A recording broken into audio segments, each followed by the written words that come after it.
10년 동안 우리 아들 뒷바라지 하느라고 고생 많았어.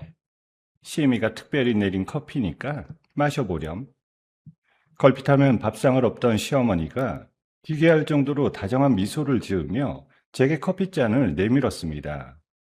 제가 아무 의심 없이 잔을 향해 손을 뻗던 그 순간 새로운 가정부가 제 곁을 스쳐 지나가며 다급한 귓속말을 남겼습니다. 그 커피에 독이 들었어요. 마시면 죽어요. 순간 온몸의 피가 싸늘하게 식는 기분이 들었습니다. 저는 남편이 잠시 화장실에 간 틈을 타 조용히 남편의 잔과 제 잔을 바꿔치기 했죠. 그리고 불과 5분 뒤 남편은 계거품을 물고 바닥에 쓰러졌고 시어머니는 제가 아닌 왜 남편이 쓰러진 거냐며 울부짖었습니다. 사연 시작 전에 구독 버튼을 눌러주시고 어디서 듣고 계신지 댓글에 남겨주세요. 그곳에 늘 행운이 가득하길 바라겠습니다. 10년이라는 세월이 어떻게 흘러갔는지 모르겠어요. 25, 미술대학을 갓 졸업하고 꿈만 턴 제가 결혼이라는 이름으로 붓을 놓은 게 엊그제 같은데 어느새 35이 되어 있더라고요. 남편 정현우가 대기업 임원으로 승진했다는 소식을 들은 그날 아침에도 저는 시댁에 가서 시어머니 김순자의 아침상을 차리고 있었습니다. 일주일에 두세 번씩 시댁에 들러 살림을 거두는 게 10년째 제 일과였거든요. 김순자가 숟가락으로 국그릇을 탁 치며 소리를 질렀습니다. 얘야, 밥상이 이게 뭐니? 어머니, 죄송해요. 다시 끓여올게요. 됐어. 네가 차린 밥 먹으면 체할 것 같다. 시집 온 지 10년이 다 되도록 손주 하나 못 안겨주는 년이 밥이라도 제대로 차려야지. 뭐 하나 제대로 하는 게 없어. 저는 입술을 깨물며 고개를 숙였습니다. 이런 말은 하루 이틀 들은 게 아니었거든요. 밥상을 엎는 날도 있었고 머리채를 잡힌 날도 있었습니다. 그래도 저는 묵묵히 견뎠어요. 고아였던 제게 가족이라는 존재는 너무나도 소중했거든요. 그날 저녁이었습니다. 남편 정현우가 평소보다 일찍 들어오더니 거실 소파에 털썩 앉아 저를 불렀습니다. 민서야, 잠깐 앉아봐. 우리 이혼하자. 저는 들고 있던 행주를 그대로 떨어뜨렸습니다. 심장이 멎는 것 같았어요. 뭐라고? 이혼이라니? 이혼하자고. 깨끗하게 정리하자. 그때 현관문이 열리더니 20대 중반 정도로 보이는 여자 하나가 또각또각 구두 소리를 내며 거실로 들어왔습니다. 화려한 빨간 코트에 손에는 명품 가방을 들고 있었어요. 오빠, 나왔어. 이수진이 정현우 옆에 찰싹 달라붙더니 저를 위아래로 훑어보며 픽 웃었습니다. 이분이 그 사모님이야? 생각보다 더 늙어 보이시네.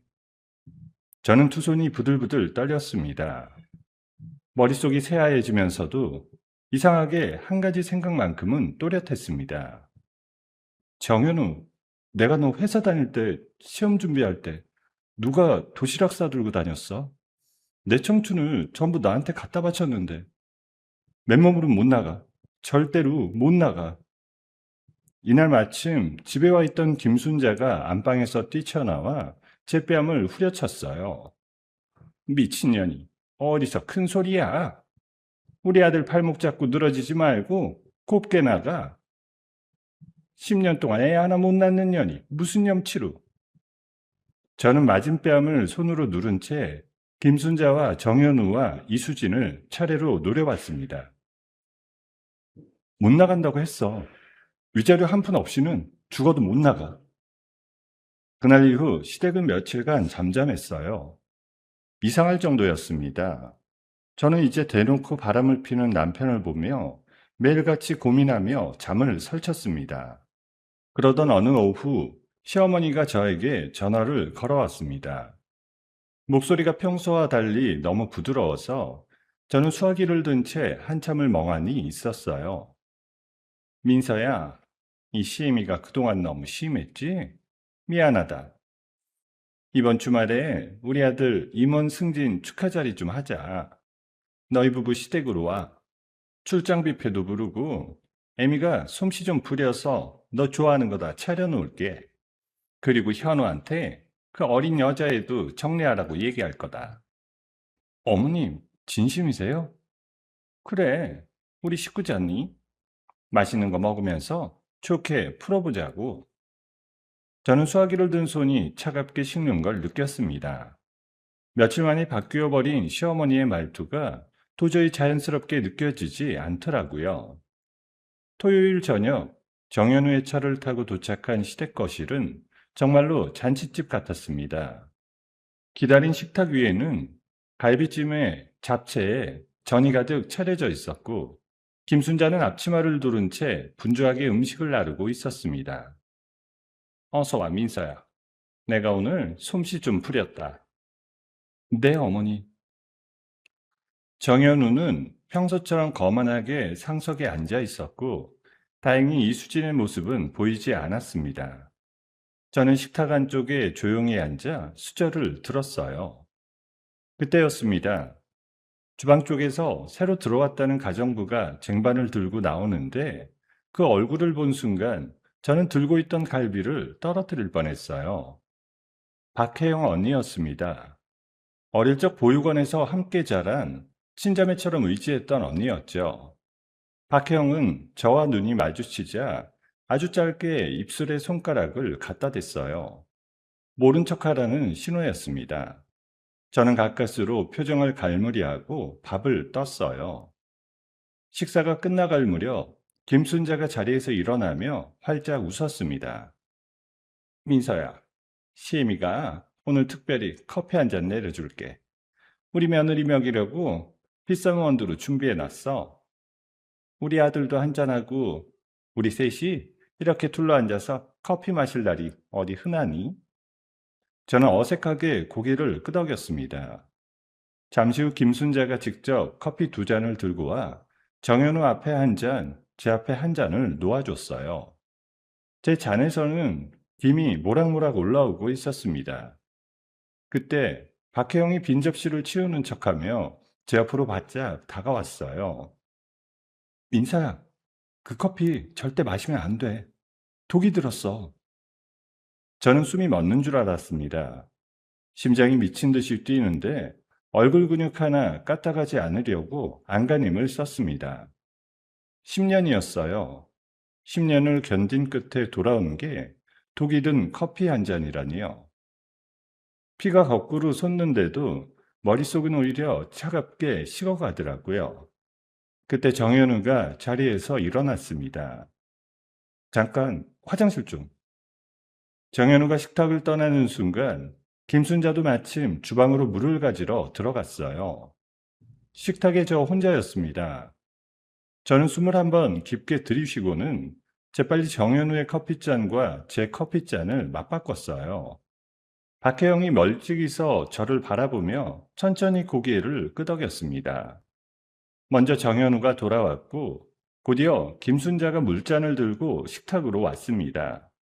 김순자는 자기 자리에 앉으면서 제 앞에 놓인 커피잔을 슬쩍 보이더니 입꼬리를 살짝 올렸어요. 자기가 놓아둔 자리 그대로라고 믿는 표정이었습니다. 정현우가 커피잔을 들었어요. 민서야, 커피 안 마셨어. 엄마가 특별히 내려주신 거라잖아. 그래. 저는 남편을 따라 잔을 들었습니다. 손끝이 차가웠지만 입꼬리는 끝까지 들어 올렸어요. 정현우는 커피를 단숨에 들이켰습니다. 저는 입술만 살짝 적시는 신용을 하고는 잔을 천천히 내려놓았어요. 김순자는 그런 저를 흐뭇하게 바라보며 미소를 짓고 있었습니다. 5분 정도 지났을까요? 정현우가 갑자기 목을 부여잡았습니다. 어머니, 저 숨이... 현우야, 왜 그래? 어디 아파? 김순자가 놀라서 일어서는 순간 정현우가 입에서 허연 거품을 뿜어내며 의자에서 그대로 굴러떨어졌어요. 쿵하는 소리에 김순자의 얼굴이 백지장처럼 하얘졌습니다. 안 돼. 이게 어떻게 된 거지? 왜 네가 쓰러지는 거야? 김순자는 정현우 의장과 제잔을 번갈아 보다가 저를 향해 고개를 휙 돌렸습니다. 저는 두 손으로 입을 막은 채 정현우 옆에 무릎을 꿇었어요. 어머니, 이러다 큰일 나겠어요. 제가 119 부를게요. 김순자는 입만 벌린 채 아무 말도 못했습니다. 자기 손으로 탄 독을 자기 아들이 마셨다는 사실 앞에서 비명조차 제대로 지르지 못하더라고요. 저는 떨리는 손가락으로 119를 누르면서 속으로는 아주 천천히 숨을 가다듬었습니다. 병원 응급실 복도는 새벽까지 어수선했어요. 수술실 앞 의자에 앉은 김순자는 두 손으로 얼굴을 가린 채 어깨를 들썩이고 있었고, 저는 그 옆에 앉아 차가운 자판기 커피를 한 모금씩 마시고 있었습니다. 그러면서도 머릿속으로는 어젯밤부터 박혜영이 몰래 건네준 작은 갈색 약병을 손가방 안에서 몇 번이고 다시 확인했어요. 시댁 주방 쓰레기통에서 박혜영이 슬쩍 꺼내 비닐봉지에 넣어 제게 건네준 그 병이었습니다. 병에는 시어머니의 지문이 그대로 묻어 있었어요. 날이 밝자 흰 가운을 입은 의사가 수술실에서 나왔습니다. 다행히 목숨은 건졌습니다. 위세척도 잘 되었고 응급처치도 빨리 들어갔거든요. 선생님, 그럼 우리 아들 괜찮은 거죠? 일어날 수 있는 거죠? 보호자분, 다만 독성 물질이 신경 쪽에 손상을 많이 줬어요. 회복이 되더라도 다리는 평생 못 쓰실 가능성이 높습니다. 다리를요? 평생이요? 휠체어 없이는 거동이 어렵다고 보시면 됩니다. 마음의 준비를 하셔야 돼요. 김순자는 의사가 돌아서자마자 그 자리에 풀썩 주저앉았어요. 복도 바닥에 손바닥을 짚은 채로 짐승 같은 울음소리를 냈습니다. 내 아들, 내 아들 우리 현우. 저는 일어서서 한 발짝 물러섰어요. 울고 싶지도 않았고 위로하고 싶지도 않았거든요. 그저 가만히 김순자를 내려다봤습니다. 한참을 울던 김순자가 갑자기 고개를 휙 들었습니다. 핏발선 두 눈이 저를 향하더니 갑자기 짐승처럼 달려들었어요. 너 인연, 너지? 네가 우리 현우 죽이려고 한 거지? 어머니, 무슨 말씀이세요? 갑자기 왜 이러세요? 인연이 우리 아들 커피에 뭘 탔어요. 며느리년이 우리 아들 죽이려고 했다고. 지나가던 간호사들이 깜짝 놀라 멈춰섰고, 김순자는 곧장 복도 끝에서 막 모퉁이를 돌아오던 경찰들 앞으로 기어가다시피 했습니다. 남편 정현우가 응급실에 실려올 때 음식점이나 가정집에서 독극물 중독이 발생하면 자동으로 경찰이 출동한다고 하더라고요.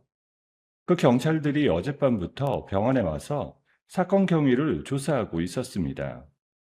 형사님, 예예요, 예. 우리 아들 외도에 앙심 품고 커피에 톡을 탔다고요. 잡아가세요, 당장. 저는 두 손을 입에 갖다 댄 채 천천히 고개를 저었습니다. 어머니, 갑자기 왜 저한테 이러세요? 저는 아무것도 모르는데요. 형사님, 저는 정말 아무것도 모릅니다.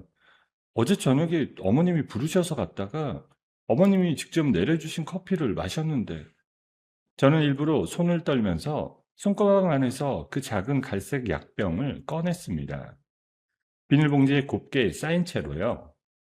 형사님, 사실은요, 어젯밤에 응급실 따라오기 전에 시댁 주방 쓰레기통에서 이 병을 봤습니다. 이상해서 챙겨왔는데 이게 혹시 관련이 있을까요? 보호자분, 잠시만요. 이거 만지면 안 됩니다. 형사가 장갑을 끼고 비닐봉지를 받아들었어요. 병을 이리저리 살펴보더니 표정이 굳어졌습니다. 표면에 지문이 선명하네요. 일단 감식 보내겠습니다. 김순자의 얼굴이 사색이 됐어요. 자기가 어젯밤 정신없이 버린 약병이 다시 자기 눈앞에 나타날 줄은 꿈에도 몰랐겠죠. 지문이라는 단어를 듣는 순간 김순자의 입술이 파르르 떨리기 시작했습니다. 어머님, 그럼 한 가지 여쭐게요. 이 병의 지문이 누구 것으로 나올 것 같으세요? 그게 어머님 무슨 말씀이라도 좀 해보세요. 어머님이 직접 내려주신 커피였잖아요. 저는 도무지 영문을 모르겠어요. 어머님이 설마 우리 남편 전에 뭘 타신 거예요? 도대체 왜요? 아니야. 그게 아니라고. 내가 왜 내 아들을 죽여? 내 아들을 내가 왜? 그럼 어머님이 안 타셨다는 거죠? 그러면 입영 지문이 어머님 것으로 나오면 그건 어떻게 설명하실 건가요? 김순자는 입을 뻐끔거렸어요. 물 밖에 나온 물고기처럼요. 자기가 아들을 죽이려 한 게 아니라고 말하려면 자기가 며느리를 죽이려 했다고 말할 수밖에 없었거든요. 어머님, 솔직하게 말씀하세요. 입영이 든 게 어디에 들어갔습니까? 그게 그러니까 어머님, 제발 진실을 말해주세요. 저 진짜 너무 무서워요. 김순자는 결국 복도 바닥에 무너지듯 주저앉았습니다. 두 손으로 얼굴을 감싸쥐고 짐승 우는 소리를 내며 자백해 버렸어요. 내가 며느리 커피에 탔어. 내가 그냥 죽이려고 그랬다고. 며느리가 우리 아들 발목 잡고 안 놔주니까 며느리만 없으면 다 해결될 줄 알고. 복도 끝에 서 있던 박혜영이 두 손으로 입을 가리며 저를 바라봤어요. 저는 박혜영을 향해 아주 짧게 고개를 끄덕였습니다. 형사들이 김순자의 양팔을 잡고 일으켜 세웠고, 김순자는 끌려가면서도 뭐라 알아들을 수 없는 말을 중얼거리고 있었습니다. 그날 오후 중환자실에서 일반 병실로 옮겨진 정현우는 의식이 돌아와 있었어요. 다리에 감각이 없다는 사실을 알게 된 직후였습니다.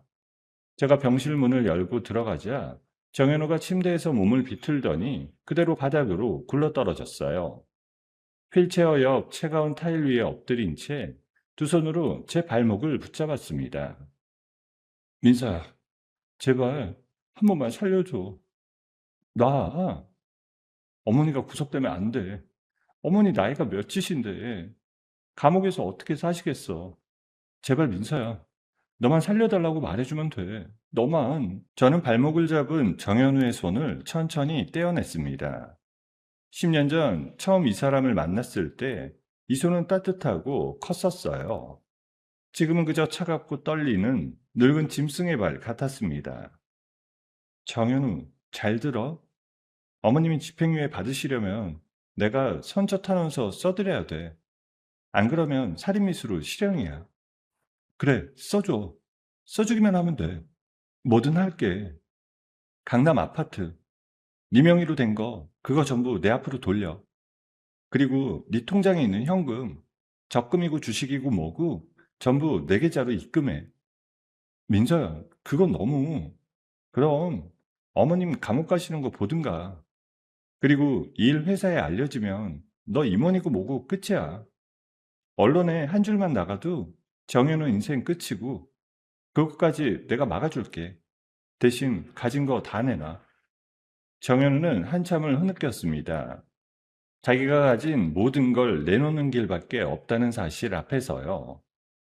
결국 정현우는 핸드폰으로 변호사를 부르더니 바로 그 자리에서 이혼 합의서와 재산 이전 서류에 도장을 찍었습니다. 서류 정리가 끝나고 일주일이 지났어요. 저는 강남 아파트 등기를 손에 쥐고 은행에 들렀습니다. 남편의 통장에 있던 현금 자산이 제 계좌로 깔끔하게 옮겨와 있었어요. 은행 창구를 나와 차에 올라타는데 가슴이 이상하게 뻥 뚫린 듯 시원했습니다. 차 안에서 저는 휴대전화를 꺼냈어요. 남편 회사의 감사실 홈페이지에 접속해 익명 제보란을 열었습니다. 안녕하세요. 정현우 임원의 사생활 문제와 관련해서 제보드릴 것이 있습니다. 저는 차근차근 적어 내려갔어요. 내연녀 이수진과의 외도 관계, 본가에서 일어난 독살 미수 사건, 시어머니의 자백, 그리고 정현우가 이 모든 사실을 은폐하기 위해 전처에게 재산을 넘긴 정황까지요. 증거 자료로 이수진과의 통화 녹취록과 사진 몇 장을 첨부했습니다. 마지막에 전송 버튼을 누르면서 저는 처음으로 입꼬리를 끝까지 올려 미소를 지었습니다. 다음날 정현우의 병실에 한 통의 봉투가 도착했어요. 회사 인사팀에서 보낸 거였습니다. 병원 침대에 앉은 정현우가 떨리는 손으로 봉투를 뜯었어요. 내용은 간단했습니다. 회사 명예실추와 품위유지 위반으로 인한 임원직 즉시 해임 통보였습니다. 안 돼. 이게 무슨... 저는 그 시각 병실 문을 열고 들어가 침대 옆에 짐을 챙겨놓은 가방을 내려놓았습니다. 옷가지 몇 벌과 책 몇 권 뿐이었어요. 정현우가 해임 통지서를 든 채 저를 올려다봤습니다. 민서야, 너지? 네가 회사에 찌른 거지? 글쎄, 누가 했는지 그게 뭐가 중요해? 어떻게 이럴 수가 있어? 어떻게 너까지?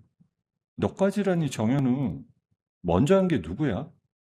저는 가방의 지퍼를 천천히 닫았습니다. 병실 한쪽 의자에 멍하니 앉아있던 김순자가 저를 노려보고 있었어요. 며칠 전 경찰서에서 풀려난 직후라 얼굴이 푸석푸석하고 두 눈이 퀭하더라고요. 잘들 사세요. 두 분이서. 모자지간에 오순도순 잘 어울리잖아요. 저는 가방을 어깨에 메고 병실 문을 나섰습니다. 뒤에서 정현우가 뭐라 외치는 소리가 들렸지만 한 번도 돌아보지 않았습니다. 병원 정문을 나서자 박혜영이 두 팔을 벌리고 저를 기다리고 있었어요. 10년 만에 끌어안는 언니의 품은 보육원 시절보다 더 따뜻했습니다. 민서야, 고생했어. 정말 고생했어. 언니, 언니 없었으면 나 진짜 죽었어. 정말로. 살아있어서 다행이야. 살아있어서. 저희는 한참을 끌어안고 있었습니다. 지나가는 사람들이 힐끔거렸지만 그런 건 아무래도 상관없었어요. 그날 오후 저는 박혜영의 손을 잡고 도심 한 구석의 작은 상가 자리를 보러 다녔습니다. 민서야, 이게 다 무슨 일이야? 언니 카페 차려줄 거야. 언니가 그랬잖아. 손님들한테 커피 내려주는 게 꿈이라고. 너 진짜 정말 괜찮겠어? 언니가 받아도 돼. 받아야지. 언니 없으면 나 지금 이 자리에 없는데. 박혜영은 두 손으로 얼굴을 감싸쥐고 눈물을 흘렸습니다. 상가 부동산 사장이 어색하게 휴지를 건넸고 저는 박혜영의 등을 토닥였습니다. 박혜영의 카페 자리를 결정한 뒤 저는 도심에서 조금 떨어진 외곽으로 차를 몰았어요. 오래된 창고를 개조한 작업실 매물이 있다고 들었습니다. 작업실에 들어선 순간 저는 한참을 그 자리에 서 있었어요. 높은 천장에서 햇빛이 비스듬히 들어오고 있었고 바닥에는 먼지가 뽀얗게 쌓여 있었습니다. 10년 전 미술대학 시절 자주 다녔던 작업실과 너무 닮아 있어서요. 저는 한쪽 구석에 놓인 낡은 이젤을 천천히 다가가 손으로 쓸어봤습니다. 손바닥에 묻은 먼지를 털어내며 가방에서 새로 산 물감 한 통과 붓 한 자루를 꺼냈어요. 캔버스를 이젤에 올리고 의자를 끌어다 그 앞에 앉았습니다. 붓을 들었어요. 10년 만이었습니다.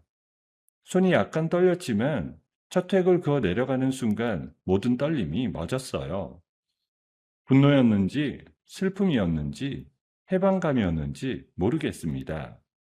빨강이 한번 칠해지고 검정이 그 위를 덮고 다시 빨강이 비집고 올라왔습니다. 저는 시간 가는 줄 모르고 캔버스를 채워나갔어요. 창밖이 어두워질 무렵 첫 번째 그림이 완성되어 있었습니다. 이젤 앞에 한참을 서서 그 그림을 바라봤어요.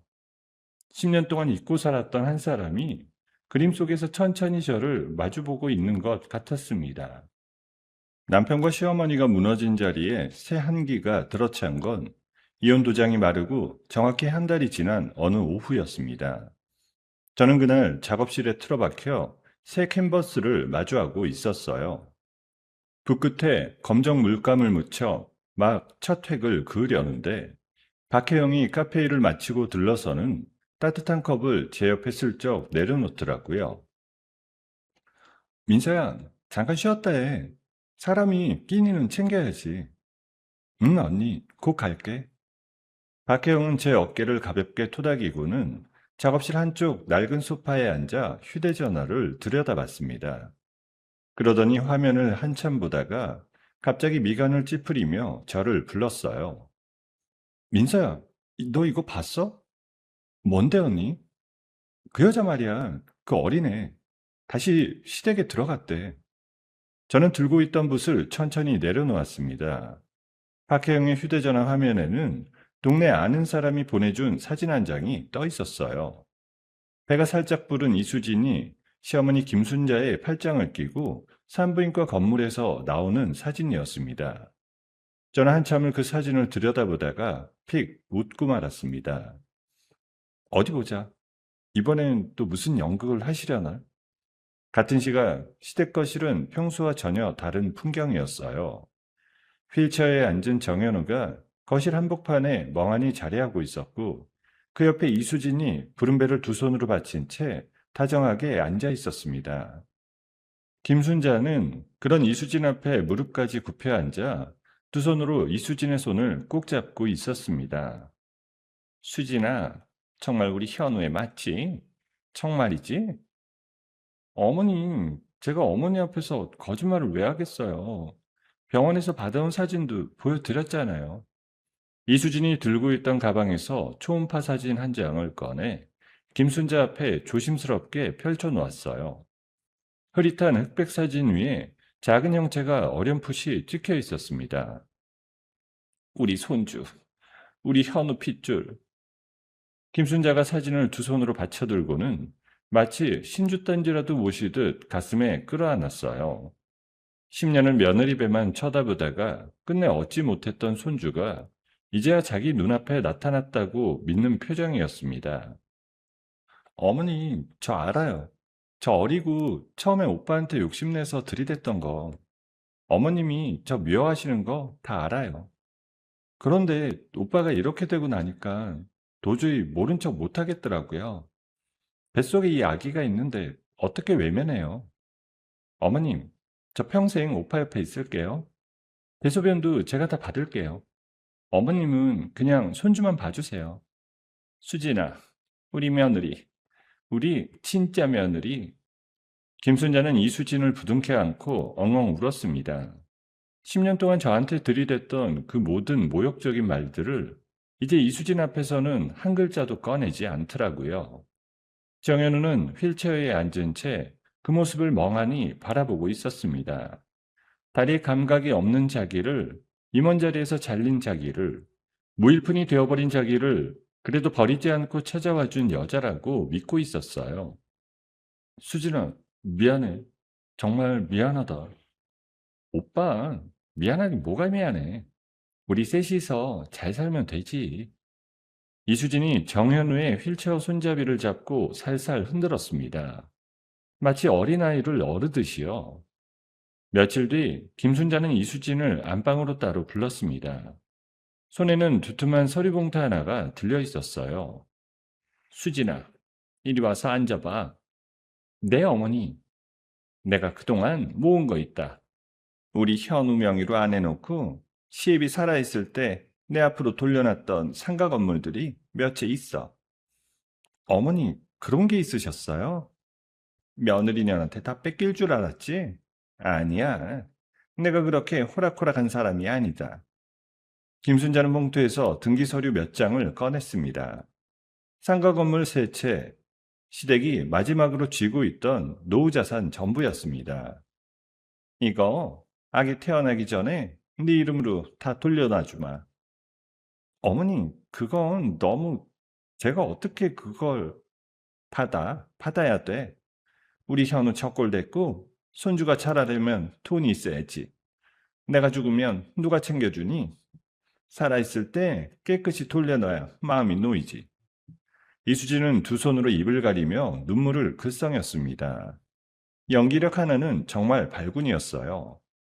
어머님, 정말 감사해요. 제가 평생 어머니 모실게요. 약속해요. 그래, 우리 손주랑 애미가 튼튼해야 우리 현우도 산다. 이수재는 김순자의 손등에 얼굴을 묻고 한참을 흐느꼈습니다. 그 어깨가 들썩이는 사이 입꼬리만큼은 살짝 올라가 있었어요. 그 시각 저는 작업실에서 새로 산 캔버스에 두 번째 그림을 시작하고 있었습니다. 박혜영이 매일같이 들러 따뜻한 도시락을 챙겨주고 굳어버린 제 어깨를 주물러 줬어요. 민서야, 너 요즘 너무 밤새우는 거 아니야? 사람이 잠을 자야 그림도 그리지. 언니, 나 진짜 괜찮아. 이게 너무 재밌어. 10년 동안 못했던 게 한꺼번에 쏟아져 나오는 것 같아. 그래도 천천히 해. 아무도 안 쫓아와. 박혜영은 작업실 한쪽에 쌓여가는 캔버스들을 둘러봤어요. 한 점 한 점 들춰보며 저모르게 휴대전화로 사진을 찍어두고 있었습니다. 저는 그때까지만 해도 박혜영이 무슨 일을 꾸미고 있는지 몰랐어요. 민서야, 너 이거 세상에 내놔야 돼. 너 혼자만 보기엔 너무 아까워. 저는 박혜영의 중얼거림을 듣지 못한 채 캔버스 위에 새빨강을 한 겹 더 얹고 있었습니다. 창밖으로 가을 햇살이 비스듬히 들어오고 있었어요. 작업실 천장창으로 들어오는 빛이 부쩍 짧아지던 어느 오후였습니다. 저는 새로 칠한 캔버스를 벽에 기대어 놓고 물감 묻은 손을 앞치마에 닫고 있었어요. 그때 작업실 한쪽에 놔둔 휴대전화가 진동했습니다. 모르는 번호였어요. 여보세요? 안녕하세요. 이민서 작가님 되시죠? 네, 그런데요. 저는 루미나 갤러리에서 수석 큐레이터로 일하고 있는 차수혁이라고 합니다. 이번 신진작가 공모전 대상 수상자로 작가님이 선정되셨어요. 저는 들고 있던 앞치마 자락을 그대로 놓쳤습니다. 심장이 한 박자 늦게 쿵 내려앉더라고요. 잠시만요. 공모전이라뇨. 제가 무슨 공모전에... 아, 출품자 본인이 아니라 지인분이 대리 접수하셨더라고요. 박혜영 씨라고. 보호자 동의서까지 다 받아오셨어요. 저는 그 자리에 그대로 주저앉았습니다. 박혜영이 며칠 전부터 제 캔버스를 슬쩍슬쩍 사진 찍던 모습이 떠올랐어요. 어머, 저는 그런 줄도 모르고. 작가님, 한 번만 시간 내주실 수 있을까요? 갤러리에서 직접 뵙고 말씀드리고 싶은 게 있어서요. 저는 통화를 끊자마자 박혜영에게 전화를 걸었습니다. 언니, 무슨 짓 한 거야? 들켰네. 좀 일찍 들킬 줄 알았는데. 언니, 정말 진짜. 민서야, 너 그림 너 혼자 보기 아깝다고 내가 몇 번을 말했어. 잘 됐잖아. 잘 된 거잖아. 저는 휴대전화를 든 채 한참을 멍하니 서 있었습니다. 10년 만에 다시 잡은 붓이 이렇게 빨리 누군가의 눈에 들어갈 거라고는 정말 상상도 하지 못했거든요. 다음날 저는 떨리는 손으로 화장을 하고 옷장 깊숙이 넣어두었던 정장 한 벌을 꺼내 입었습니다. 루미나 갤러리는 도심 한가운데 우뚝 솟은 하얀 건물이었어요. 문을 열고 들어서자 어느새 다가온 키 큰 남자 하나가 부드럽게 인사를 건넸습니다. 이민서 작가님이시죠? 어서 오세요. 차수혁은 짙은 회색 정장에 단정한 안경을 쓰고 있었습니다. 목소리가 깊고 차분해서 처음 보는 사람인데도 이상하게 마음이 놓였어요. 네, 안녕하세요. 제가 이런 자리는 처음이라 편하게 생각하세요. 오늘은 그냥 작가님 작품 얘기만 하려고 모신 겁니다. 차수혁이 저를 안쪽 사무실로 안내했습니다. 테이블 위에는 박혜영이 제출했다는 제 그림이 큰 사진 한 장으로 인쇄되어 놓여 있었어요. 빨강이 검정을 비집고 올라오던 제가 10년 만에 그린 첫 번째 그림이었습니다. 작가님, 솔직히 말씀드릴게요. 이 그림을 처음 봤을 때 저 30분 동안 그 자리에 서 있었습니다. 30분이나요? 네, 화풍이 너무 날것이라서요. 다듬어지지 않았는데 그래서 오히려 진짜였습니다. 이런 그림은 머리로 짜내서 못 그려요. 진짜로 그 시간을 살아낸 사람만 그릴 수 있는 거거든요. 저는 입을 다물고 있었습니다. 10년이라는 단어 하나에 가슴 안쪽에서 뭔가 뜨거운 게 차오르더라고요. 작가님, 저랑 전속 계약 맺으시죠. 3달 뒤에 저희 갤러리 메인홀에서 작가님 첫 개인전 열어드리고 싶습니다. 메인홀이요? 저는 신인인데 무명에 가까운데요? 작가님은 무명이 아니에요. 아직 세상이 모를 뿐이지. 저는 한참을 망설였습니다. 10년을 전업주부로만 살아온 사람이 갑자기 메인홀이라니요. 자신이 없었습니다. 큐레이터님, 제가 너무 오래 손을 놨던 사람이라서요. 부담스러워요. 작가님, 제가 작가님 작업실에 한번 가봐도 될까요? 네? 거기 다른 그림들도 있을 거 아니에요? 제 눈으로 직접 보고 그래도 자신 없으시면 그때 다시 얘기하시죠. 그 주말 차수혁이 직접 차를 몰고 외곽에 제 작업실까지 찾아왔습니다. 낡은 창고로 개조한 작업실 문을 열어주자 차수혁은 한참을 그 자리에 서서 천천히 안을 둘러봤습니다. 벽에 기대놓은 캔버스만 20점이 넘었습니다. 차수혁은 한 점 한 점을 정성껏 들춰보더니 마지막 캔버스 앞에서 길게 숨을 내쉬었어요.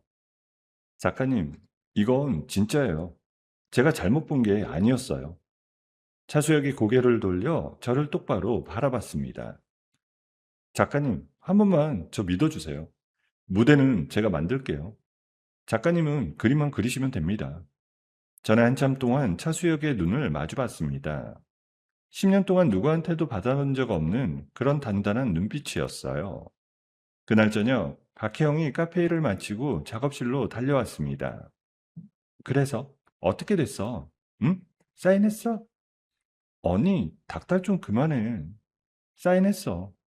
야, 내가 뭘 했어? 내가 뭘 했냐고. 박혜영이 저를 끌어안고 작업실을 빙글빙글 돌았습니다. 저는 그 와중에 캔버스에 부딪힐까봐 노심초사하면서도 입꼬리가 끝까지 올라가 있더라고요. 그날부터 3달이었습니다. 차수혁은 거의 매일같이 작업실로 출근하다시피 했습니다. 전시 동선을 같이 고민하고 어떤 그림을 메인 자리에 걸지 머리를 맞대고 늦은 밤에는 근처 김밥집에서 따끈한 라면을 시켜다 같이 후루룩 먹기도 했습니다. 작가님, 이 라면 진짜 너무 짜요. 작가님, 어떻게 이런 거 매일 드세요? 큐레이터님, 작업실에서 라면이 얼마나 호사인지 모르시는구나. 호사라뇨. 다음 주부터는 제가 도시락 싸올게요. 큐레이터님이요? 직접? 제가 요리 좀 합니다. 의외죠? 저는 깔깔거리며 웃었습니다. 10년 동안 정현우 도시락만 싸들고 다녔지 누가 저한테 도시락을 싸와 준 적은 한 번도 없었거든요. 전시 일주일을 앞둔 늦은 밤이었습니다. 작품 설치를 마무리하고 텅 빈 갤러리 한복판에 차수혁과 저만 남았습니다. 조명이 하나둘씩 꺼져가는데 차수혁이 갑자기 제 옆으로 한 발 다가왔습니다. 민서 씨, 저는 처음 들어보는 호칭에 천천히 고개를 돌렸어요. 언제부턴가 작가님이 아닌 민서 씨로 바뀌어 있더라고요. 이런 얘기 지금 꺼내도 되는지 모르겠는데 전시 끝나고 나면 더 못할 것 같아서요. 무슨 얘기예요? 저 민서 씨가 좋아요. 저는 숨이 멎었습니다. 민서 씨 과거 다 들었어요. 박혜영 씨가 며칠 전에 저한테 다 말해줬거든요. 그 사람들 사이에서 민서 씨가 어떻게 버텼는지, 그 시간이 민서 씨한테 어떤 흉터로 남았는지 저는 다 모를 거예요. 그런데 그것까지 다 안고 싶습니다. 그게 민서 씨니까요. 저는 한참을 가만히 서 있었습니다. 10년 만에 잡은 붓보다 차수혁의 그 한마디가 더 떨렸어요. 수혁 씨, 나 사실 무서워요. 다시 사람 믿는 거. 알아요. 그래서 천천히 가도 돼요. 민서 씨가 괜찮아질 때까지. 저는 천천히 고개를 끄덕였습니다. 차수혁이 제 손을 잡았을 때 그 손이 따뜻하다는 사실에 코끝이 시큰해지더라고요. 10년 동안 잊고 있었습니다. 사람 손이 이렇게 따뜻한 거였다는 걸요. 오프닝 당일이었습니다. 갤러리 메인홀이 사람들로 가득 찼어요. 평론가들이 그림 앞에서 한참을 멈춰서서 수첩에 무언가를 적어 내려갔고 컬렉터들은 차수혁을 붙들고 그림 가격을 물었습니다. 박혜영은 카페 일을 일찍 접고 달려와 제 옆에서 손수건으로 눈물을 훔치며 서 있었어요. 민서야, 우리 민서. 언니, 다 언니 덕분이야. 오프닝이 끝나갈 무렵 차수혁이 마이크를 들고 단상에 올랐습니다. 여러분, 마지막으로 한 가지 더 알려드리겠습니다. 오늘 전시된 작품 전부 1시간 전에 완판되었습니다. 장내가 술렁였습니다. 박혜영이 두 손을 입에 갖다 대며 저를 바라봤어요. 저는 갤러리 한복판에 멍하니 서서 환하게 켜진 조명을 올려다봤습니다. 10년 전 미술대학을 갓 졸업하던 그날 제 머릿속에 그렸던 풍경이 바로 이것이었거든요. 그게 10년이나 늦게 도착했더라고요.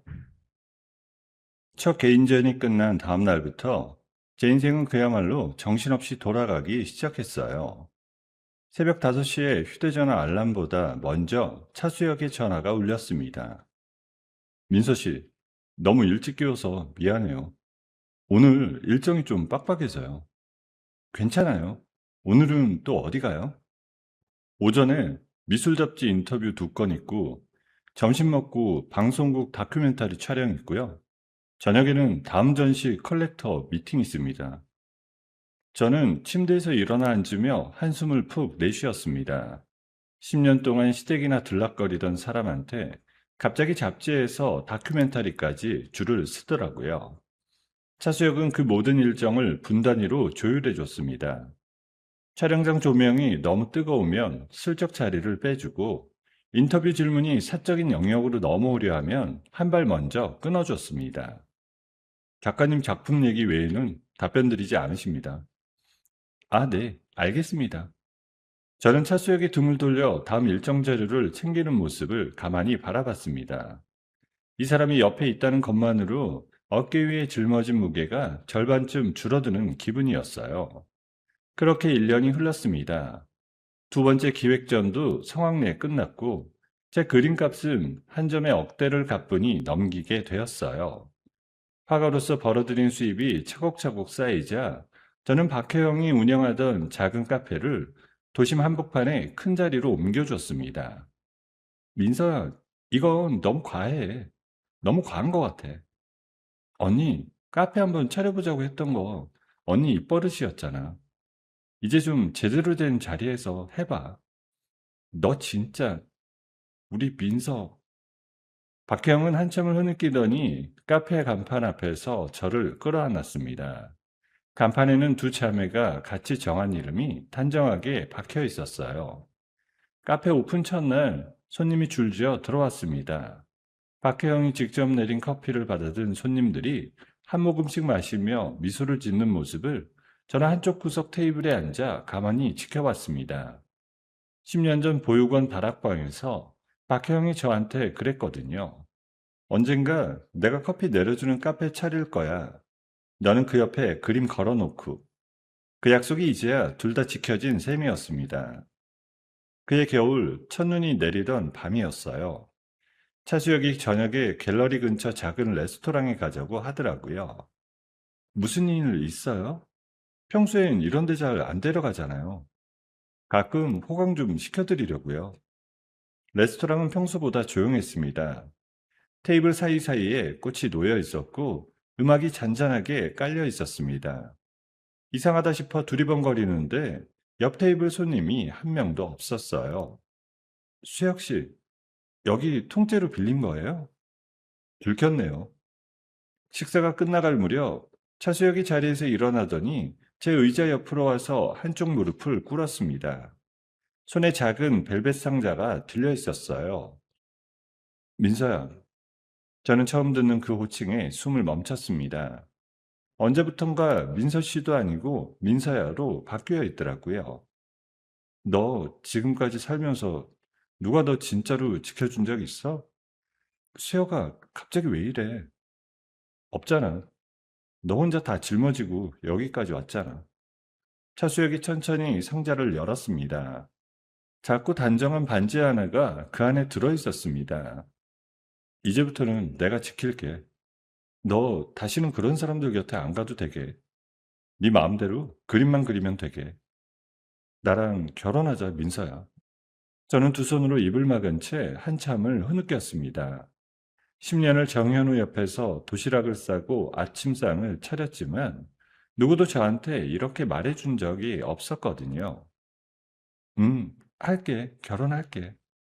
차수혁이 반지를 제 손가락에 끼워주는 순간 창밖으로 눈송이가 더 크게 떨어지기 시작했습니다. 저는 차수혁의 손을 꾹 잡고 그 차가운 창밖을 한참 동안 바라봤습니다. 결혼식 날이 다가왔어요. 가족이라곤 박혜영 한 명뿐이라 식은 정말 작게 치렀습니다. 가까운 갤러리 동료들과 박혜영의 카페 단골 몇 분, 그리고 차수역 쪽 가족 몇 분이 전부였습니다. 박혜영이 신부 대기실에서 제 면사포를 단정하게 매만져 줬어요. 민서야, 너 진짜 이쁘다. 진짜로. 언니, 또 우네. 화장 다 번지겠어. 너 시집 보내는 게 이렇게 떨릴 줄 몰랐어. 우리 민서. 박혜영이 저를 와락 끌어안았습니다. 10년 전 보육원 정문에서 박혜영이 먼저 입양되어 나가던 날에도 우리는 그렇게 끌어안고 울었었습니다. 그때는 헤어지는 울음이었는데 오늘은 시작하는 울음이었어요. 식이 끝나고 차수혁이 제 손을 잡고 하객들 앞에 서서 인사를 했습니다. 여러분, 저희 부부 평생 잘 살겠습니다.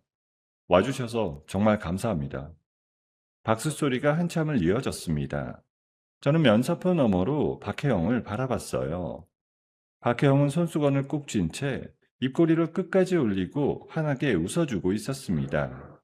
신혼집은 도심이 한눈에 내려다 보이는 고급 빌라였어요.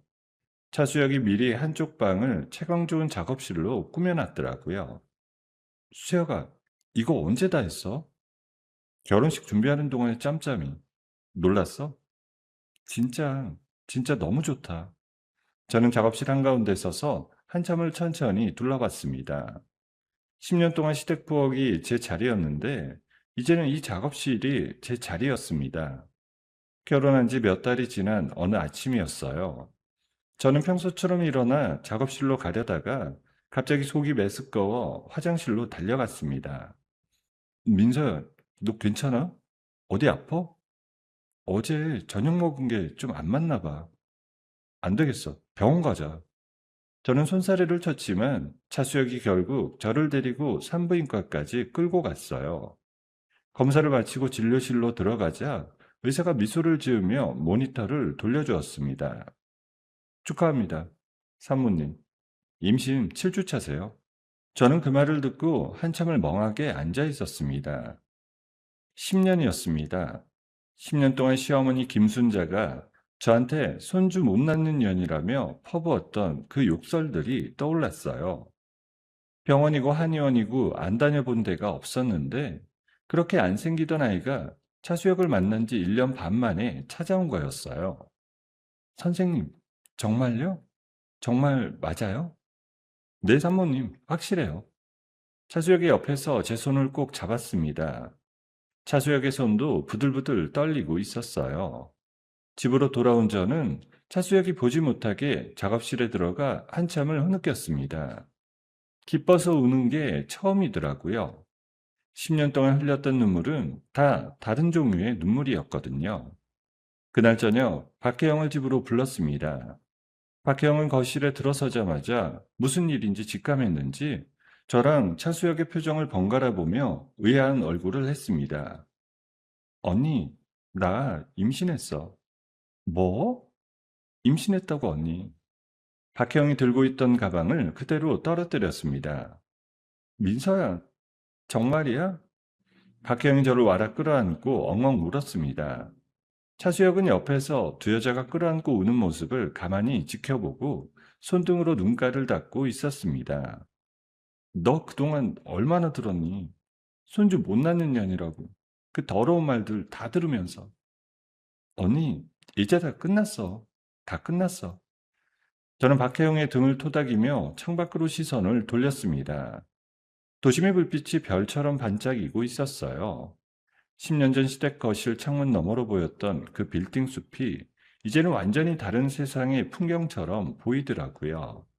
손바닥을 살며시 배 위에 올려봤습니다. 아직 아무 느낌도 없었지만 분명히 거기 있었어요. 저를 닮은 누군가가, 차수혁을 닮은 누군가가 그 안에 자라나고 있었습니다. 같은 시각 도시 반대편 변두리의 풍경은 제 집과는 정반대였습니다. 방 한가운데에 휠체어가 덩그러니 놓여 있었고 그 위에 정현우가 멍하니 앉아 있었어요.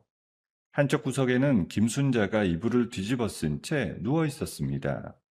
시댁이 가지고 있던 상가 건물 세 채는 이미 이수진의 이름으로 명의 이전이 끝난 상태였어요. 이수진은 부름배를 자랑하며 시어머니 옆에 철석부터 다녔습니다. 어머니, 저 오늘 산부인과 다녀올게요. 다음 주가 정기 검진이라서요. 그래, 우리 며느리. 차 조심해서 다녀와. 무거운 거 철대 들지 말고. 네, 어머니, 다녀올게요. 이수진이 안방문을 닫고 나갔어요. 그 등 뒤에서 김순자가 이수진의 부름배를 흐뭇하게 바라보며 손을 모았습니다. 평생 처음으로 며느리라는 단어에 진심을 담아 발음하더라고요. 저한테 10년 동안 한 번도 보여준 적 없던 그 표정이었습니다. 그날 밤이었어요. 이수진은 산부인과에서 돌아오지 않았습니다. 현우야, 수진이가 왜 안 들어오지? 전화도 안 받고. 친구라도 만났겠지. 임신했다고 답답해 죽겠다는 소리 노상하더만. 그래도 그렇지. 3~10시가 다 됐는데. 김순자는 휴대전화를 손에 쥔 채 거실을 서성였습니다.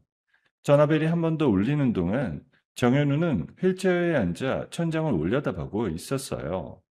자정이 넘어서도 이수진은 돌아오지 않았습니다.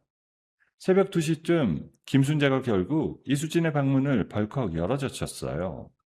방 안은 텅 비어 있었습니다. 옷장은 열려 있었고 임산부 몇 벌만 빼고 다 사라져 있었어요.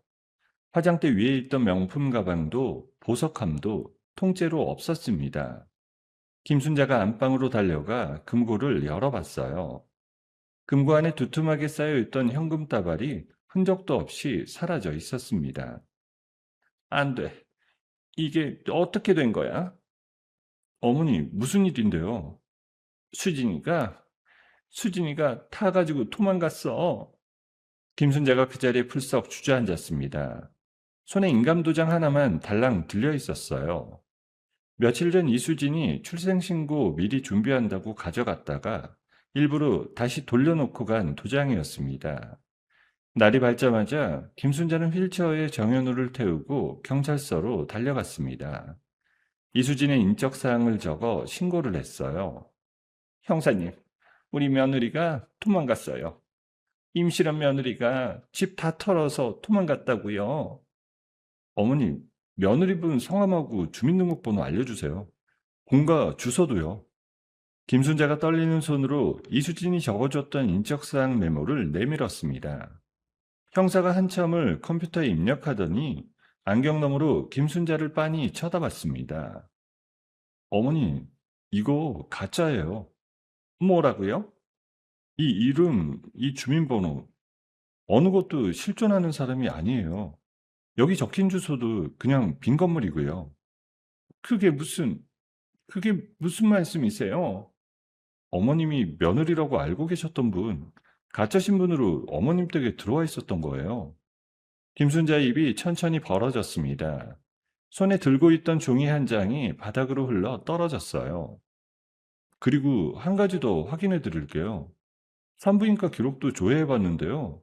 어머님이 말씀하신 그 산부인과에 그 이름으로 진료받은 임산부는 없었습니다. 그게 무슨... 정현우가 휠체어에 앉은 채 형사를 올려다봤습니다. 임신 자체가 거짓이었던 것 같습니다. 초음파 사진도 인터넷에 떠도는 거 짜집기해서 만든 거예요. 저희 쪽에서 비슷한 사기 수법을 몇 건 보긴 했는데 이번 건이 액수가 제일 큽니다. 김순자가 비명을 지르며 그 자리에 무너졌습니다. 두 손으로 가슴을 치며 짐승처럼 울부짖었어요. 내 손주, 내 손주가 없다고? 우리 현우 핏줄이 처음부터 없었다고? 정현우는 휠체어에 앉은 채 한마디도 못하고 있었습니다. 자기가 평생을 사람으로 만들어 보겠다고 매달렸던 그 여자가 처음부터 끝까지 가짜였다는 사실 앞에서요. 경찰서를 나오는 길에 김순자가 갑자기 휘청거리더니 그 자리에 쓰러졌습니다. 거품을 살짝 물며 의식을 잃었어요. 지나가던 사람들이 119에 신고를 해서 김순자는 응급실로 실려갔습니다. 휠체어에 앉은 정현우는 어머니가 들것에 실려가는 모습을 멍하니 바라만 봤습니다. 자기 발로는 따라갈 수도 없었거든요. 며칠 뒤 집으로 사람들이 들이닥치기 시작했어요. 험상궂은 남자 셋이 문을 발로 차고 들어왔습니다. 야, 이 늙은이, 돈 어딨어? 무슨 돈이야? 도대체 무슨 돈이야? 이게 누구 인감이야? 어디 한번 봐. 김순자. 이거 당신 도장 맞지? 김순자가 떨리는 손으로 서류를 받아들었습니다. 상가 건물 세 채를 담보로 잡아 빌린 사채 차용증이었어요. 이수진이 시댁의 모든 상가 건물을 자기 명의로 돌리는 와중에 그 건물들을 다시 담보로 잡아 수십억 원의 사채까지 끌어다 쓴 거였어요. 이건, 이건 내가 한 게 아니라 우리 며느리가, 아니 그 사기꾼이 사기당한 게 우리랑 무슨 상관이야. 도장 찍힌 사람이 갚는 거지. 한 달 줄게. 안 갚으면 그 휠체어에 탄 아들놈부터 손볼 거야. 알았어? 남자 하나가 거실 한복판에 있던 정현우의 휠체어를 발로 툭 찼습니다. 휠체어가 옆으로 기울어지면서 정현우가 바닥으로 굴러떨어졌어요. 어머니, 어머니, 우리 아들 건드리지 마, 이놈들아. 김순자가 정현우에게 달려가 그 위로 몸을 던졌습니다. 사채업자들은 비웃음을 흘리며 안방을 한 번 더 휘젓고 나갔습니다. 남은 가구 몇 개와 가전제품들도 다 가져가 버렸어요. 텅 빈 단칸방에서 김순자가 정현우를 끌어안고 흥겼습니다. 정현우는 어머니의 어깨에 고개를 묻고 두 눈을 꽉 감고 있었어요. 다리에 감각이 없어서 일어서지도 못하고 자기 손으로 휠체어에 다시 올라타지도 못하는 자기 신세가 한심하더라고요. 한 달이 지나기도 전에 보증금까지 빚잔치로 다 털려나갔습니다. 집주인이 짐을 마당에 던져놓고 문을 잠가버렸어요. 김순자가 마당에 나앉아 짐 보따리를 끌어안고 통곡했지만 동네 사람들 누구 하나 나서서 도와주지 않았습니다. 평소 김순자가 동네에서 어떤 사람이었는지 그 인심이 그대로 돌아오더라고요. 김순자는 옛날 친척들에게 전화를 돌리기 시작했습니다. 동서, 나야, 순자. 잠깐만, 끊지 말고 들어봐. 우리 좀 살려줘. 형님, 우리도 형편이 안 좋아서 미안해요. 뚝 하고 전화가 끊겼습니다. 다음 친척도, 그 다음 친척도 마찬가지였습니다. 평소에는 잘난 척하면서 친척들을 무시하던 김순자를 이제 누구 하나 받아줄 사람이 없었어요. 결국 모자는 짐 보따리 하나만 들고 거리로 나왔습니다. 휠체어를 미는 김순자의 머리카락은 며칠째 감지 못해 떡이 져 있었고 정현우의 양복 바지는 며칠째 같은 것이었습니다. 한겨울 칼바람이 두 사람의 옷깃을 사정없이 파고들었어요. 지하철 역사 한 구석에 자리를 잡고 앉은 어느 저녁이었습니다. 역사한 대형 전광판에서 뉴스가 흘러나오고 있었습니다. 전광판 속에 환하게 차려입은 여자 하나가 미소를 짓고 있었어요. 한국 미술계의 새로운 신화로 자리매김한 이민서 작가의 글로벌 투어 전시가 다음 달부터 시작됩니다. 뉴욕을 시작으로 파리, 런던을 순회하며 정현우가 휠체어 위에서 고개를 천천히 들어올렸습니다. 전광판 속에서 차수혁이 제 어깨를 다정하게 감싸고 함께 인터뷰에 응하는 모습이 비치고 있었어요. 민서야. 김순자도 그 화면을 올려다보더니 입을 천천히 벌렸습니다. 처년이? 지나가던 사람들이 두 사람을 힐끔거리며 종종걸음으로 지나갔어요. 휠체어에 앉아 화면 속 저를 바라보는 정현우의 두 눈에서 굵은 눈물이 한 줄기 흘러내렸습니다. 10년 동안 자기를 도시락 싸들고 따라다녔던 그 여자가 이제는 자기는 평생 못 닿을 자리에서 환하게 웃고 있었거든요. 김순자가 정현우의 어깨를 흔들며 악다구니를 썼습니다. 현우야, 가자. 천연한테 가서 돈 받아내자. 천연이 우리 등쳐먹고 저렇게 잘 살고 있는 거야. 어머니, 천연이 우리 돈으로 저거 한 거잖아. 우리 강남 아파트, 우리 통장 다 가지고 갔잖아. 가자. 가서 받아내. 정현우는 한참을 침묵하다가 천천히 고개를 끄덕였습니다. 자존심도 염치도 이미 한겨울 거리에서 다 얼어 죽은 지 오래였어요. 다음날 아침 모자는 누가 버린 신문지 한 장을 펴들고 그 위에 적힌 갤러리 주소를 가만히 들여다봤습니다. 루미나 갤러리. 지하철 두 번을 갈아타면 닿는 거리였습니다. 김순자가 휠체어 손잡이를 꽉 잡고는 정현우를 향해 입을 꾹 다물었습니다. 칼바람이 두 사람의 머리 위로 한 번 더 휘몰아치고 있었어요. 그날 아침은 유난히 햇살이 좋았습니다. 저는 만삭에 가까워진 배를 한 손으로 받친 채 차수혁이 운전하는 차 안에서 창밖을 내다보고 있었습니다. 다음 주에 있을 글로벌 투어 전시 마지막 점검차 갤러리에 들르는 길이었어요. 민서야, 정말 괜찮겠어? 오늘 그냥 집에 쉬어도 되는데. 괜찮아. 답답해서 집에 못 있겠어. 작품들 잘 걸렸는지 내 눈으로 봐야 마음이 놓이지. 그래도 무리하지 마. 한 시간만 보고 바로 집에 갈 거야. 차수혁이 갤러리 앞에 차를 세웠습니다. 운전석에서 내려 조수석으로 돌아온 차수혁이 제 손을 잡고 천천히 부축해 줬습니다. 저는 무거워진 몸을 차수혁에게 살짝 기댄 채 갤러리 입구로 향했어요. 그때였습니다. 갤러리 정문 옆 벤치에 누가 앉아 있더라고요. 낡은 휠체어 위에 떡이 진 머리카락의 남자 하나가 푹 고개를 숙이고 있었습니다. 그 옆에 같은 색깔의 진보다리를 든 노파 하나가 벽에 기대서 있었습니다. 두 사람이 동시에 고개를 들었어요. 저는 한 박자 늦게 그 두 사람을 알아봤습니다. 민서야, 민서야, 우리야. 저는 그 자리에 멈춰섰어요. 심장이 한 박자 빠르게 뛰었지만 표정에는 아무 변화도 일으키지 않았습니다. 10년 전 시댁부엌에서 그릇을 깨던 그 손이 지금 제 앞에 진보다리를 들고 떨고 있더라고요. 누구시죠? 차수혁이 한 발 앞으로 나서며 저를 가렸어요. 김순자가 휠체어를 끌고 종종걸음으로 다가왔습니다. 민서야, 시엠이야. 나 좀 봐. 나 좀 받아오. 어머님이라뇨. 저는 어머님이라고 부른 적 없어요. 민서야, 그때는 내가 잘못했어. 내가 사람이 아니었다. 늙은 애미 봐서라도 한 번만 살려줘. 김순자가 갑자기 그 자리에 무릎을 꿇었습니다. 길바닥에 두 손을 짚고 머리를 조아렸어요.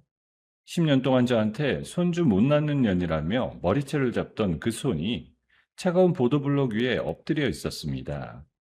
저는 그 모습을 잠시 가만히 내려다봤어요. 지나가던 행인 몇 명이 발걸음을 멈추고 우리 쪽을 힐끔거렸습니다. 휠체어 위의 정현우가 손을 떨며 휠체어 바퀴를 굴렸어요. 저한테 다가오려고 안간힘을 쓰는데 휠체어가 보도블록 턱에 걸려 자꾸 미끄러지더라고요. 민서야, 나야, 정현우. 알아. 민서야, 내가 미쳤어. 내가 진짜 미쳤었어. 내가 그때 그년한테 홀려가지고 너한테 그런 짓을 한 게 평생 가슴에 박혀 있어.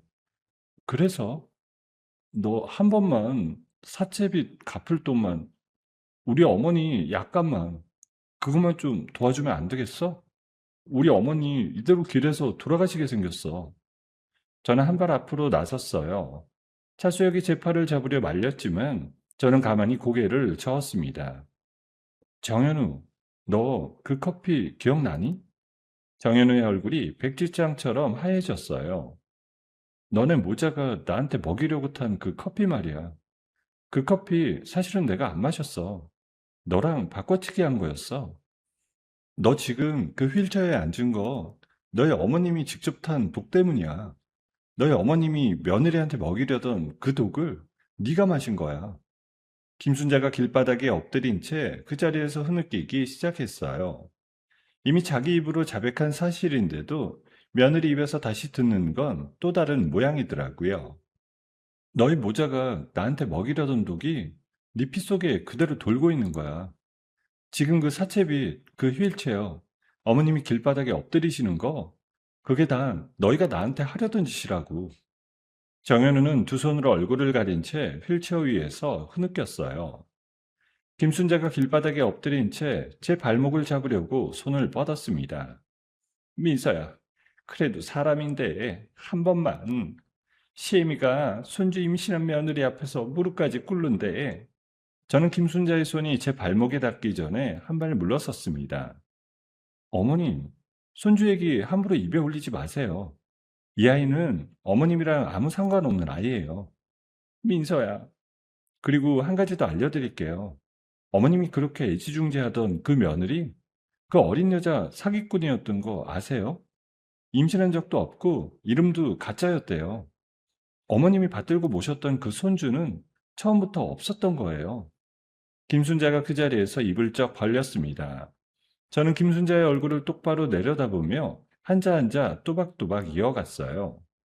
10년 동안 손주 못 낳는 년이라며 저를 짓밟던 어머님이 그 거짓 손주 하나에 평생 모은 재산을 다 갖다 바쳤더라고요. 어머님이 그렇게 그리워하시던 핏줄, 그게 결국 어머님 인생을 끝낸 거예요. 김순자가 두 손으로 가슴을 치며 통곡했습니다.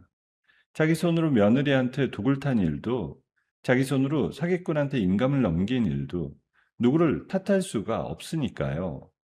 그때 갤러리 안에서 경호원들이 뛰어나왔습니다. 차수혁이 휴대전화로 미리 호출해둔 모양이었어요. 두 분, 지금 즉시 갤러리 부지에서 나가주세요. 우리가 무슨 죄가 있다고? 며느리 보러 온 것뿐인데. 며느리 아닙니다.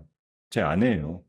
그리고 한 번만 더 제 아내한테 접근하시면 그 자리에서 접근금지 가처분 신청하고 영업방해로 바로 경찰에 신고할 겁니다.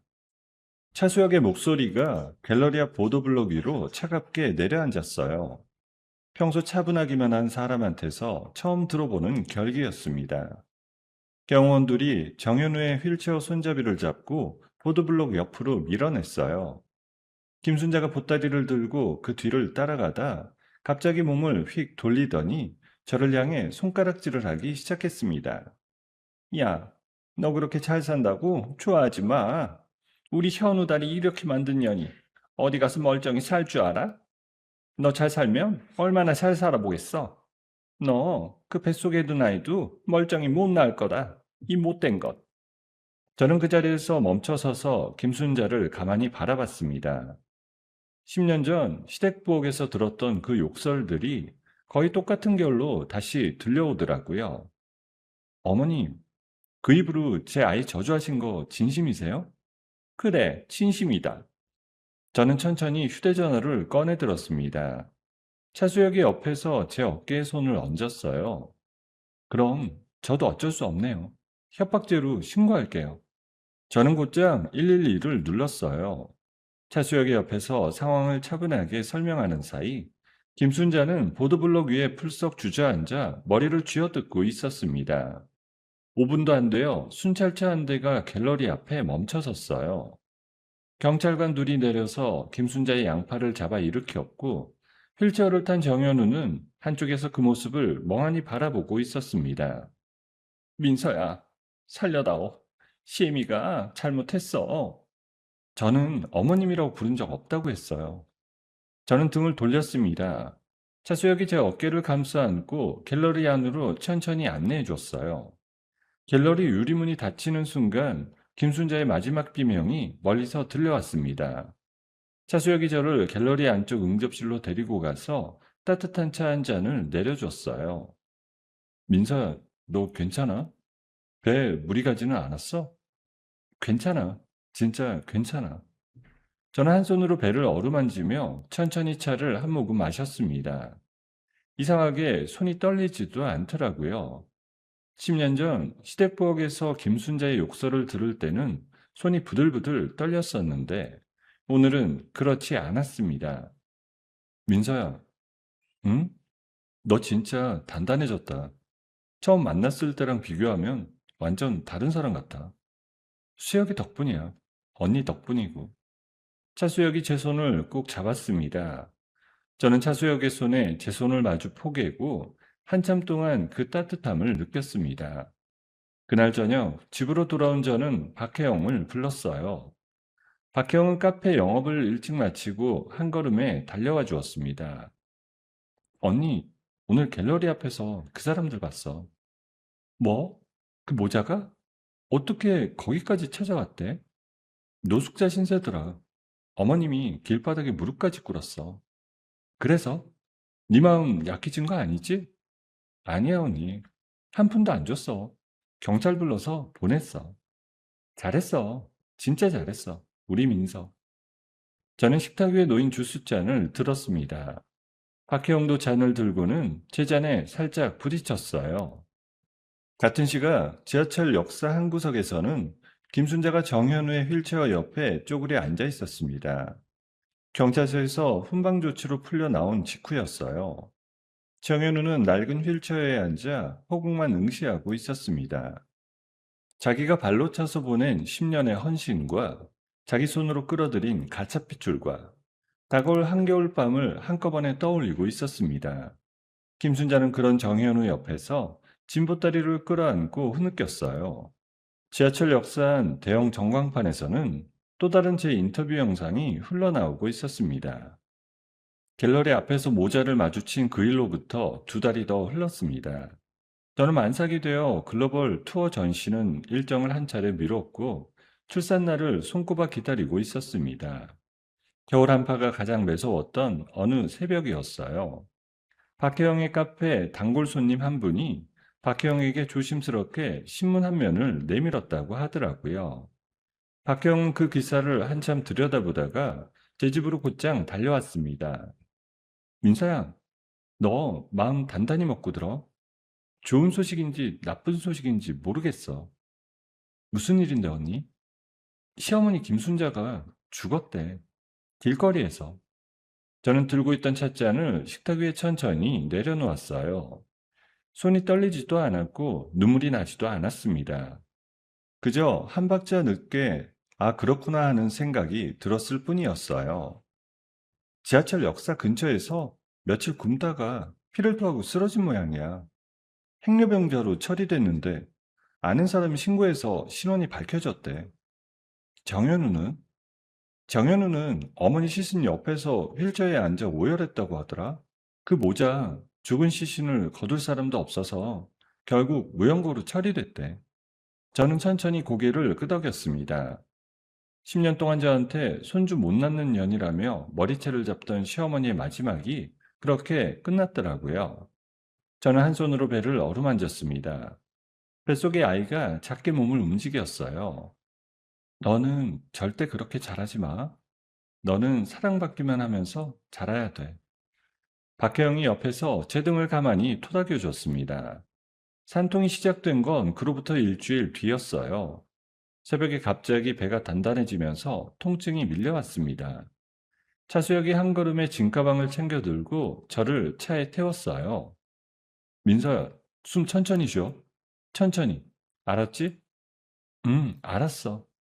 차수혁의 손이 떨리고 있었지만 운전대만큼은 흔들림 없이 잡고 있더라고요.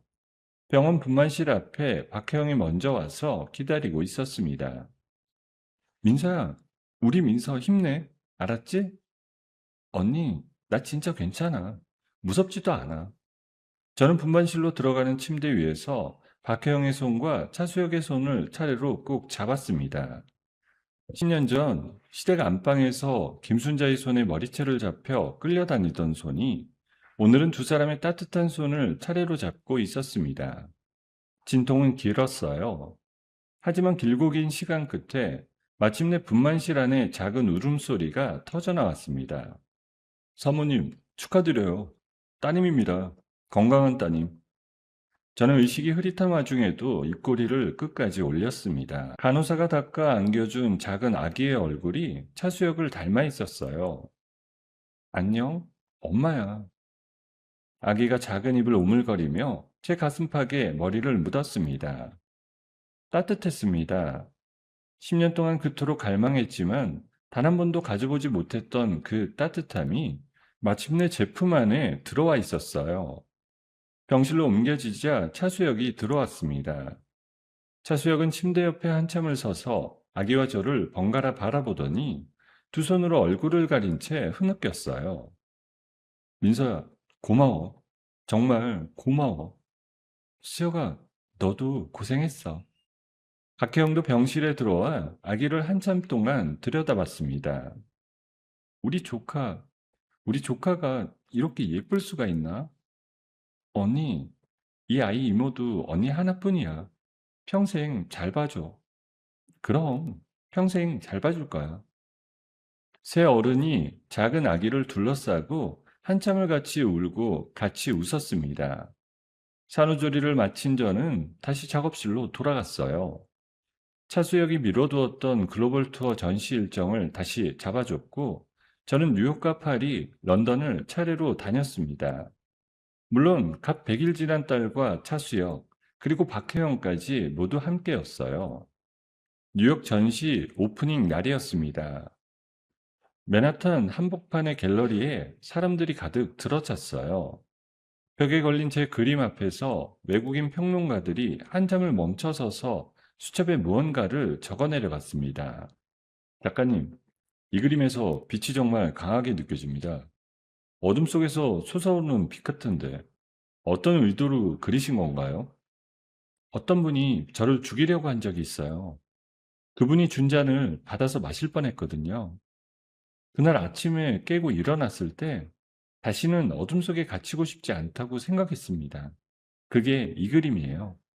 평론가가 한참을 가만히 서서 그림을 다시 바라봤습니다. 이내 고개를 끄덕이며 제 손을 두 손으로 꼭 잡아줬어요. 작가님의 그림이 어디서 나왔는지 알겠습니다. 정말 위대한 작품이에요. 박혜영이 옆에서 눈가를 손등으로 닦았습니다. 차지혁도 한쪽에서 환하게 미소를 짓고 있었어요.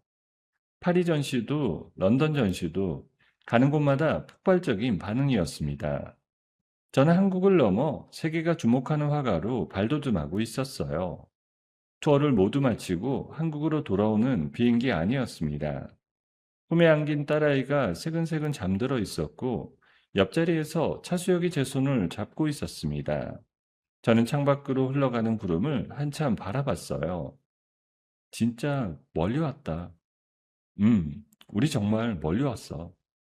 공항 게이트로 나오자 박혜영이 환하게 웃으며 두 팔을 벌리고 있었습니다. 우리 가족, 언니. 박혜영이 아장아장 걷는 제 딸을 두 팔로 번쩍 들어 올렸어요. 아이가 까르르 웃으며 박혜영의 목을 끌어안았습니다. 같은 시각 도심 외곽의 한 무용고자 시설에서는 휠체어 하나가 차가운 복도 한가운데 멈춰서 있었어요. 며칠 전 길에서 의식을 잃은 채 발견된 정현우가 그 위에 누워 있었습니다. 영양실조와 폐렴이 겹쳐 의사도 더 이상 손을 쓸 수가 없는 상태였어요. 정현우의 몸 위에는 누군가 덮어준 낡은 신문지 한 장이 펼쳐져 있었습니다. 지하도에 떨어져 있던 걸 정현우가 끝까지 손에 쥐고 있었던 그 신문이었습니다. 신문 한쪽 면에는 제 사진이 큼지막하게 실려 있었어요. 차수혁과 함께 갤러리 앞에서 환하게 웃고 있는 사진이었습니다. 정현우는 누구의 임종도 지키지 않은 그 차가운 시설 한 구석에서 마지막 숨을 길게 내쉬었어요. 그 손에는 여전히 신문지 한 장이 꽉 쥐어져 있었습니다. 봄이 시작될 무렵의 어느 주말 오후였습니다. 저는 차수혁과 딸, 그리고 박혜영의 카페에 모여 있었어요.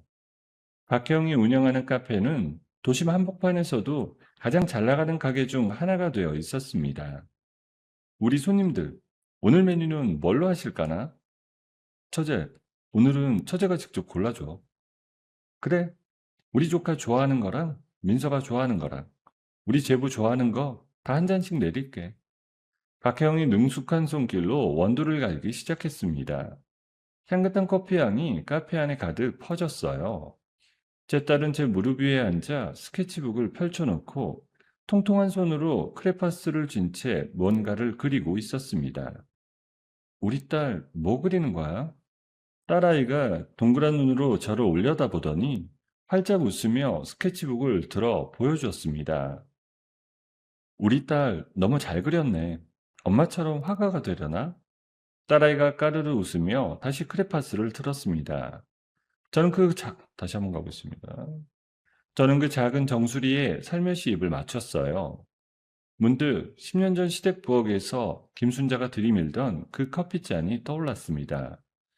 만약 그날 박혜영이 제 귀에 속삭여주지 않았다면, 만약 그 순간 제가 손을 떨었다면, 만약 두 잔을 바꿔치기 할 용기를 내지 못했다면, 저는 지금 이 자리에 없었을 겁니다.